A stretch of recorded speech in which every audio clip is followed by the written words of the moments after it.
Welcome in, everyone. We have some major breaking news. Chinese fighter jets targeted the jets of a key U.S. ally in Asia. Tensions continue to soar and flare in the region, and this is by far the biggest provocation we have seen out of the Chinese in a very, very, very long time, and it comes against the backdrop of a possible invasion of Taiwan and the United States releasing its new national security strategy. So the Chinese continue to press the limits, continue to push what they can, just like the Russians do. And that now includes targeting multiple fighter jets of arguably the United States' most important ally in the region. So we are going to get into exactly what happened, what aircraft were involved, the national security updates, and much more. But before we do, as always, please make sure to like and subscribe. Totally free. Cost you guys absolutely nothing. Huge boost to the channel. Comment with your thoughts below. How do you want to see the Chinese handle? What should we do about the Chinese threat? What are the next steps that will happen after this incredibly dangerous, stupid, and foolish decision by the Chinese military? Let me know in the comments below. Hit that bell. All notifications turned on. You won't miss a thing. Instagram, David_Hookstead, XD Hookstead. DMs are wide open. Reach out for any tips you got. And the link for our members-only exclusive tiers are in the video description and the pinned comment. Now, let's get into it. The United States and China continue to go after each other, assuming with the clear picture, U.S. military planners believe the window for China to invade Taiwan opens in 2027 and closes in 2032. So both countries have taken massive steps in order to make sure if that war kicks off, they are in a position to win that war. They are in a position to dominate the region. China is rapidly expanding its military capabilities and size. They are building out their nuke arsenal. They are building more aircraft carriers. They're building more stealth fighter jets, or their version of stealth fighter jets, I should say.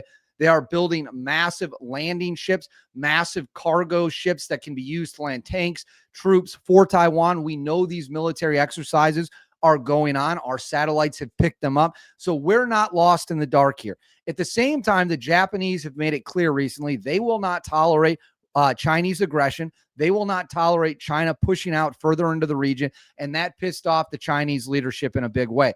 And that leads me to this, a stunning turn of events. This comes from Bloomberg. It says tensions flare as China fighter jet aims radar at Japan planes. It says China and Japan ties already frayed by comments made by Prime Minister Sanae Takachi on Taiwan came under further strain over the weekend after a Chinese fighter jet aircraft trained fire control radar on Japanese military jets for the first time.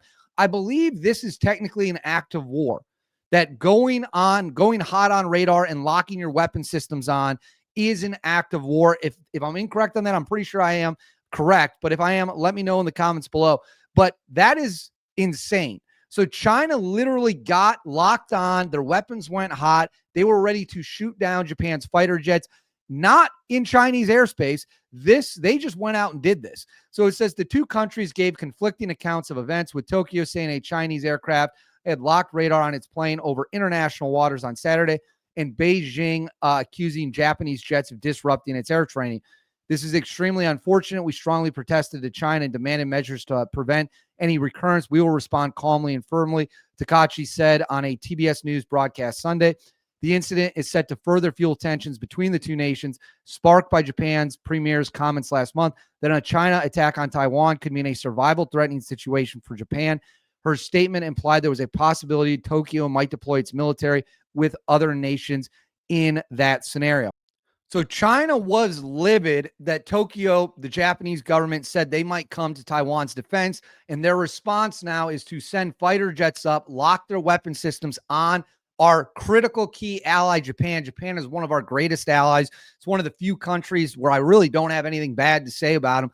The Japanese people are great, and their government does what they need to do, and they help us. So I've got no problem with the Japanese. Obviously, World War II was a long time ago, and their society has shifted dramatically. So now China is being highly provocative. It continues.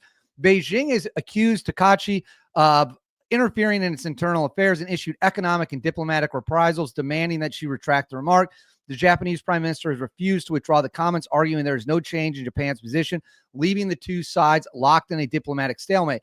On Wednesday, she reiterated Japan's long-held position that it understands and respects China's view on Taiwan, a comment that some Chinese social media users saw as an attempt to walk back her remarks. Japanese Defense Minister Shinjiro Koizumi told a press briefing in Tokyo on Sunday that a Chinese J-15 had intermittently aimed radar on 2 Japanese F-15 fighter jets over the waters southeast of Japan's Okinawa.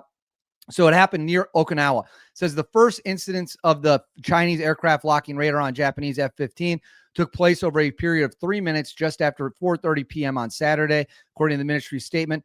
The second occurred during a period of about 30 minutes and around 2 hours later, targeting a different F-15. The F-15s have been scrambled to check that Chinese aircraft launched from an aircraft carrier were not straying into Japanese airspace. The Chinese Navy spokesperson said in a statement on its official WeChat account that the Japanese Self-Defense Forces aircraft repeatedly approached and disrupted its fighter jet training, gravely endangering flight safety. There is absolutely no chance that that is what happened. The Chinese lie. That's all they do. You can't trust a word coming out of their mouth. Let's not forget, China once said that they almost shot down 2 F-22s, which of course is complete nonsense. So these are the J-15s that the Chinese, these planes right here are the planes that the Chinese sent up against the Japanese F-15s. You can see them right there. So if we read a little bit about them, it says the J-15 is a Chinese all-weather twin-engine carrier-based 4.5 generation multi-role fighter aircraft developed by the Shenyang Aircraft Corporation in the 6-1 Institute, specifically for the PLA's Naval Air Force to serve on the People's Liberation Army's Navy's aircraft carriers. The aircraft entered service in 2013, an improved variant named the J-15T, incorporating Kodo-bar. I don't even know what that is. What is that? No, so that's some kind of way to launch from the aircraft carrier. Modern 5th generation avionics entered service in 2024. So it says a total of 76 of these things have been built. They did go into service in 2019. Their first flight was in 2019. Let's see if they have any weapon systems on it. So max speed of 1,400 miles per hour. It's got a cannon with 150 rounds, multi-missiles on it. So they've got several different kinds of missiles that this plane can carry. And while we're on the subject, China also just launched its new aircraft carrier, the Fujian, which you can see right here.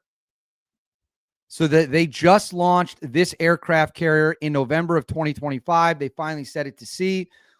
It is not a nuke-powered aircraft carrier, though. I believe it is powered by diesel. So even in the year 2025, China still has not quite figured out how to get a nuke reactor to run an aircraft carrier. It just goes to show how far behind us they are.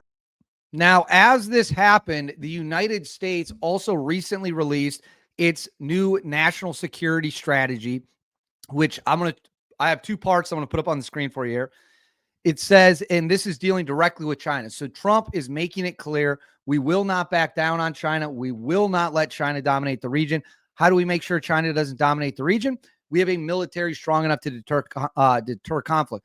Best way to win a war, not even have to fight it because you're so strong, no one would ever dare test you. It says a favorable conventional military balance remains an essential component of strategic competition. There is rightly much focus on Taiwan, partly because of Taiwan's dominance in semiconductor production, but mostly because Taiwan provides direct access to the second island chain and splits Northeast and Southeast Asia into 2 distinct theaters. Given that 1/3 of global shipping passes annually through the South China Sea, this has major implications for the U.S. economy. Hence, deterring a conflict over Taiwan, ideally by preserving military overmatch, is a priority. We also must maintain our long-standing declaratory policy on Taiwan, meaning that the United States does not support any unilateral change in the status quo in the Taiwan Strait.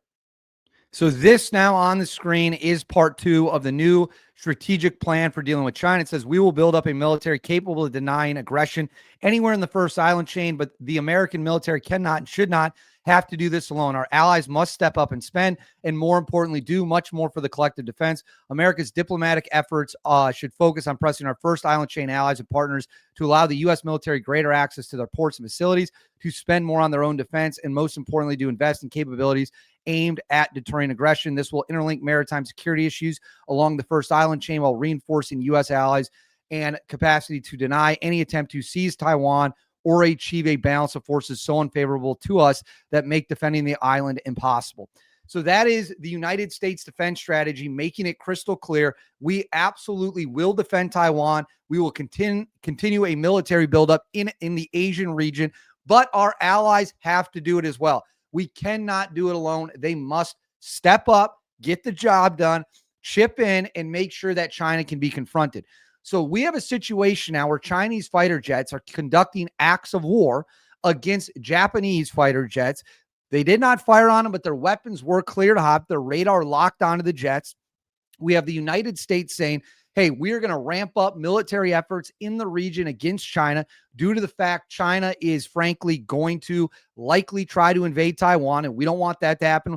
Taiwan has our semiconductors. We cannot let Taiwan fall. If Taiwan falls, all of our Asian allies, South Korea, Japan, and then as well as Australia will think they could be next. It would be the start of World War III. And unlike what's going on in Europe and unlike what's going on in the Middle East, a shooting war with China will immediately change all of our lives. China's military has the ability to inflict serious damage. We can beat them. We will beat them, but it will come at a great cost. And our supply chains, our economies are intertwined. We should decouple from them immediately, but that is where we stand. So China continues to prove it is a massive problem. We must confront it. We cannot allow this to continue, but I want to know what you guys think. Let me know in the comments below. What do you think about China locking onto a Japanese fighter jet? What do you think this means? Let me know in the comments below. How should we respond? I want to hear all your thoughts. Please make sure to like and subscribe. Totally free. Cost you guys absolutely nothing at all. Huge boost to the channel. Hit that bell. All notifications turned on. You won't miss a thing. And then right here, Instagram, David_Hookstead, X D Hookstead. That's where you can find me on social media. My DMs are wide open. Please reach out with whatever you got. And in the description and the pinned comment is the link to join our members only tiers. We're going to plan some cool stuff. So I hope you all join. I'll see you all next time.